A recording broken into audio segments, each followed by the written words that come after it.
Hello again, everyone. So I'm back with a new city. I'm going to be doing New York over the next couple weeks. There's a lot of teams, obviously in New York. There's at least two per league in New York. So I'm going to do New York over the course of a couple weeks. So I'm going to start though with the Knicks of the NBA. I'm going to do the NBA and the NFL this week, and then next week I'll look at the NHL and MLB teams. I'm also going to talk about the New Jersey Devils next week when I do the NHL teams. And obviously with New York this week, I'm going to talk about the Knicks today, and then I'll talk about the Brooklyn Nets tomorrow. But starting with the Knicks, obviously, worst team in the East, 15th in the East last year with a 17-65 record, which led to them getting the number 4 overall pick in this past draft, where they drafted Porzingis, who's a power forward, who I will be surprised if he does not start for this team this year. They also have Jerian Grant, who's a point guard that was the 19th overall pick that they picked up. So definitely young guys on this team for sure, and I wouldn't be surprised if Jerian Grant is maybe getting some starting time and some solid minutes with this team, but we'll see what happens with this Knicks team. Obviously, playing in the East is big for a team that struggles with it being the easier conference. Also, playing in the Atlantic Division, I think helps as well. I think the Nets are, a team that was the 8th seed this past year, 6 games below 500. But then you also have the Celtics and the Raptors in that division.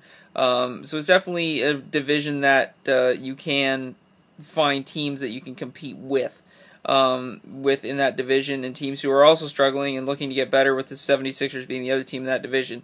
So you know that you're going to have games against other teams that are struggling, going in a different direction. If you're the bottom seed in the West, I think it's a lot tougher for a team to take a bunch of new guys, young guys, heading in a new direction. Playing in the Western Conference is going to take a lot longer because you're just playing against better competition. Not saying that there aren't teams in the East that are good competition. You got the Cavs, you got the Bulls, you got the Atlanta Hawks, although they're going to have a different look to their team for sure. So there are good teams in the East. I don't want to say that the East is a throwaway conference compared to the West. It's just the competition is better in the West. And I think the Knicks are going to benefit from not having to play, a bunch of teams that are, plus 500 teams. To make the playoffs in the West, you got to have a plus 500 record. To make the playoffs in the East, you can go 38-44 like the Nets did and make the playoffs. But you got to go at least 45 wins in the West to make the playoffs. So I think that will help this team going forward, playing weaker teams.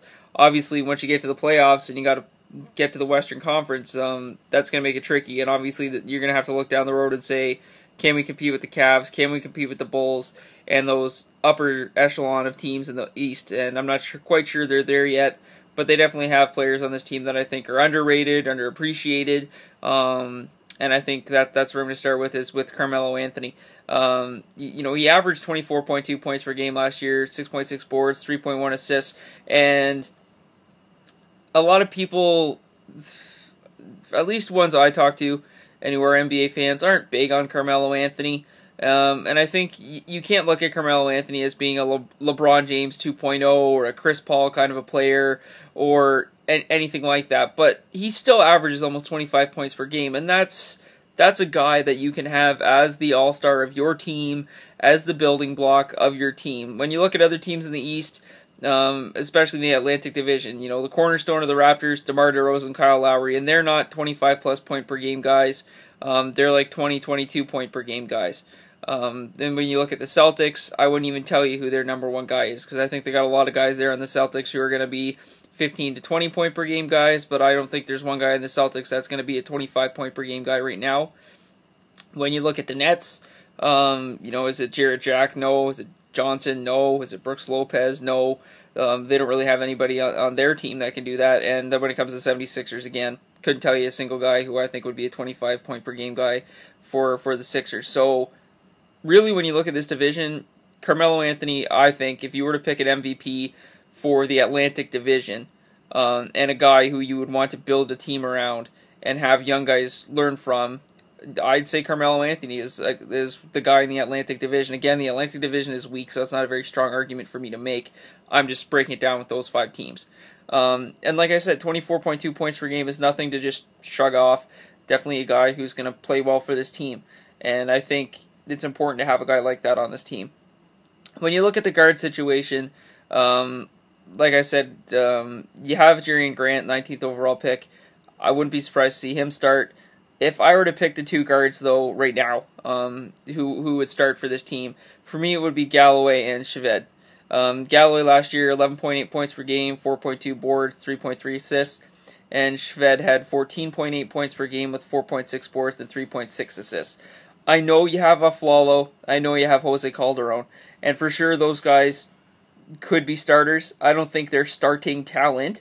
I think playing for the Knicks they can be, but that's because you're playing for the Knicks. You're playing for the fourth worst team in the league, the worst team in the East. You could probably start for these teams. And Aflalo did start 53 games last year that he played, and he started all of those, so he definitely could be a starter.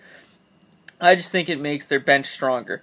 I think if you put Aflalo and Calderon as your bench guards, it allows Galloway and Shved, who are a little bit younger, definitely a direction you want to take. You don't want to put them on the bench or Jerry and Grant on the bench, because obviously those are the guys that you're having as your building blocks. That means next year you're probably going to end up with another top 10 pick. You bring in a solid center. I don't think Robin Lopez is a center that's going to be your big man going forward. Obviously Porzingis I think is that guy for them, but if Jerry and Grant blossoms and plays well, maybe you go out and you find a shooting guard or a legit 7-foot center, because Porzingis is more of a power forward kind of a player. But that's what I would do with the guard positions, is have Calderon and Aflalo, veteran guys for these other young guys to learn from, like Jerry and Grant and Galloway and Shved, and if Galloway and Shved don't start playing well, and it's now 20 games into the season and you've gone 7-13, then sure, put Calderon on to start, put Aflalo on to start, mix things up. That's what you can do with a team that just getting to 30 wins, heck, 25 wins would be an accomplishment this upcoming season for the Knicks. So I think that's kind of what I would do when it comes to the guard position. Like I said, with the forward position, obviously you got Carmelo Anthony. I think Porzingis starts, and then you're starting five. Like I said, Galloway, Shved, you're starting guards, Carmelo Anthony, Porzingis at the forward position. The only center who's a legit center and listed as a center on their current roster is Robin Lopez. So I think that's your starting five. I don't think that's the starting five that can get you to the playoffs.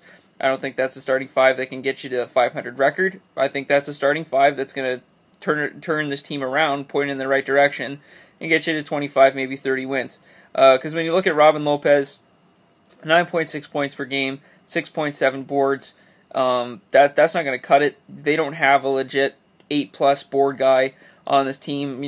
Carmelo Anthony is 6.6, Lopez 6.7. They don't really have a guy that's going to go out and get you 8+ points per game. Maybe Porzingis will do that in his rookie year. Maybe Robin Lopez will step up and get a couple more boards per game. Same with Carmelo Anthony. Amundsen had 6.6 points per game and 6 boards per game, so maybe he'll step up and do something for you. But they definitely have a lot of guys on this team that probably wouldn't start on other teams, but hopefully can get them going in the right direction. I know when they drafted Porzingis, it was a bit of a surprise. When you're looking at a team that struggles, you have to bring in pieces that are going to make free agents, excited to want to come and play there. And Porzingis has been playing in Europe, wasn't playing in the NCAA. So how is he going to adapt to the NBA game? That's going to be the big question. Is how well is he going to play in the NBA? Rarely, I shouldn't say rarely, but it is more of a risk to draft a guy who's been playing over in Europe than a guy who's been playing in the NCAA. Just because the talent pool is different in Europe, the playing style, the intensity is different. You get a guy out of the NCAA, I think they're a little more NBA ready than maybe Porzingis or other guys who come from Europe are. But we'll see what happens. If they were to draft a big guy who played in the NCAA, then maybe more free agents would have been appealing to go there. I just don't think Porzingis was a big draw for the free agent market. But again, we'll see what direction they're going in. Aflalo, I think, is a solid player. I think he's a solid signing for the team, as was Robin Lopez. He started 59 games he played in last year. So again, they're not the upper echelon of the free agent market this past year, but they're solid guys to bring in who have played on teams that have seen some success. And I think that is really important in my opinion, is if you're a struggling team, you need to bring in players who have played on successful teams so they know what winning is. They don't like losing. They hate the taste of losing, and they want to find a winning atmosphere and bring a winning mentality to the Knicks. And I think those guys will do that. I think it'll be tough trying to go from 17 to 65 to a record where they'll compete to make a playoff spot. And in my opinion, I don't even think it would be a good idea for the Knicks to try to make the playoffs this year. I think I think just trying to get to 25, 30 wins shows you're going in the right direction. You make the playoffs and you get swept. I think that just is totally going to take so much out of Porzingis and Grant and all these young guys. But if you can just say, we went 17-65, let's just try to get to 27, 30 wins. Let's try to, even if they doubled the amount of wins they had last year and got to 34, I think that would be a huge, huge accomplishment. But I think just getting to 25 wins would be a step in the right direction for this team. So those are my thoughts on the Knicks. Hopefully some of you liked them. If some of you didn't, that's fine as well. You comment. You can follow me on Twitter at gham614, and I'll be back tomorrow with my look at the Brooklyn Nets. Thank you again. Appreciate all the support. Bye-bye.